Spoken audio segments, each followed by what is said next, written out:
story halfway across the world is sending shockwaves here at home after months of back and forth. Israel and Hamas reach a deal to end the war in Gaza.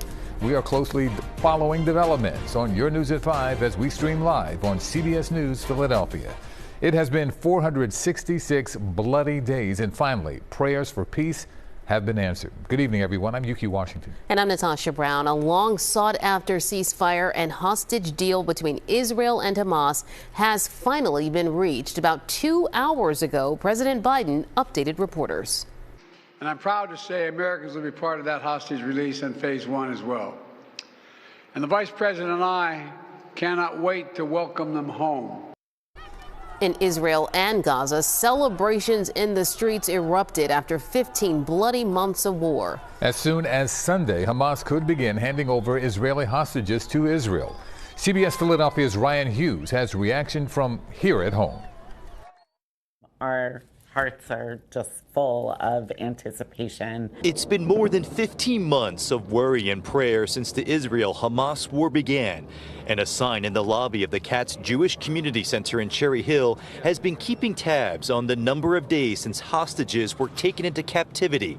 JCC CEO Jen Dubrow-Weiss says news of a ceasefire gives her hope. Our hearts are with our brothers and sisters in Israel, and the atrocities that happened on October 7th and the war that has ensued have kept our minds and hearts many, many miles away. Dubrow-Weiss led a group on a trip to Israel last February. She says they witnessed the haunting images of homes destroyed and spoke with many whose lives have been torn apart. To know that families have been broken and families have been destroyed, and that people are now going to be able to come home to their families, to their loved ones, is something that is giving us hope for the first time in a really long time. For us, the last 15 months have been really, really difficult. Ahmed Tekelioglu is the executive director of the Philadelphia chapter of the Council on American Islamic Relations, or CARE.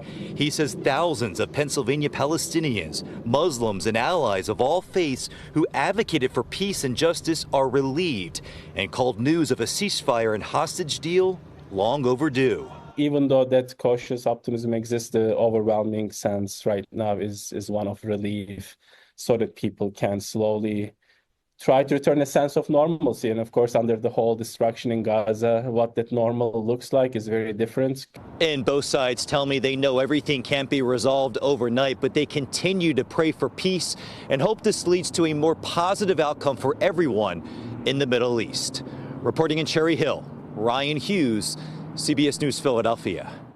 And here is a closer look at the deal. There are two phases. The first would last 42 days. Hamas would release 33 hostages, including women, the elderly, and the sick. In exchange, Israel would set free dozens of Palestinian detainees. Israel would also pull back to Gaza's perimeters, allowing humanitarian aid to start flowing once again. In phase two, Hamas would release the remaining hostages, alive and dead, with the focus shifting to rebuilding Gaza, as well as who will govern there in the future. The agreement still needs to be approved by Israel's parliament.